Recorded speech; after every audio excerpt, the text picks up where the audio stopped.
We heard a question among the public, how can we let the capacity grow forever, meaning the airline capacity post-pandemic? How will the market react to the possible, eventual, probable reduction of the capacity you mentioned in your presentation here? I mean, first of all, it's the question about how often passengers want to travel. So the question is about how often passengers want to travel. That's the first and the starting point. And there's a strong need for travel. People want to see different countries. They want to make business in different countries. They want to learn about different cultures. So that's the basic point. Yes, there are some concerns regarding the ecological impact of aviation.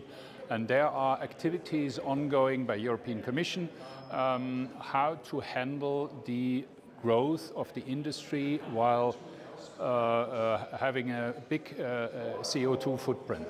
The airline industry is very well known to a regulatory framework, and also the airline industry is very flexible to react on such a situation.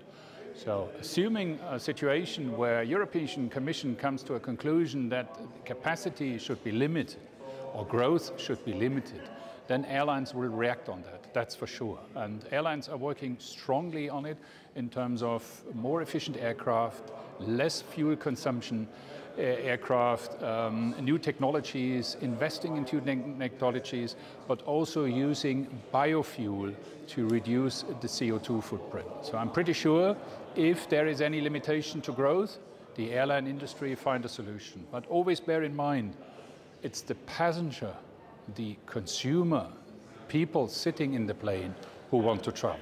The airlines just fulfill their needs. And we have to speak to ourselves in a way, how often do we want to see holiday destinations, different cities? How often do we want to travel by plane? But if we're talking about the European Commission saying that we should reduce capacity for different reasons, because they're understaffed, these industries, or any other reason, how the market will react? I can't imagine any other industry who is more flexible than the aviation industry. So I'm pretty sure the airlines, the airports, navigation service providers will find an answer to that. Yeah. How does it work? Can't be predicted. No crystal ball around to look into. So there will be a situation where airlines have to react on that, and they will do. And airports, the same, and air navigation service providers. All of them will react in a very efficient way, I'm pretty sure. Is shared resources one solution? We also heard it here in Sofia. The idea of Europe is based on the idea of combining, bringing people together, combining cultures, creating possibilities to live and work and travel wherever you want without even thinking about it, thinking about borders and boundaries of everything. So I'm definitely there will be a situation where we have to think about whether a service provided to the airline industry, air traffic management, where safety is number one, but also efficiency is one of the top targets. There's definitely a need for a stronger cooperation. And shared capacity, shared resources might be a first step to learn from each other, to build up something together, not reducing one side and increasing the other one, but building up something together, and by that, managing growth of the industry.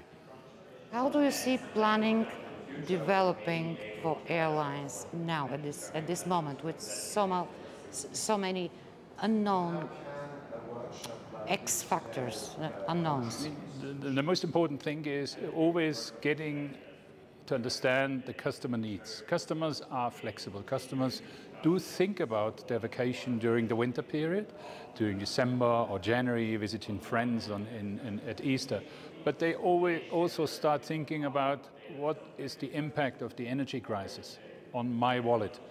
So they are in a process of defining how much what are the means I have to make holidays and see friends and stuff like that.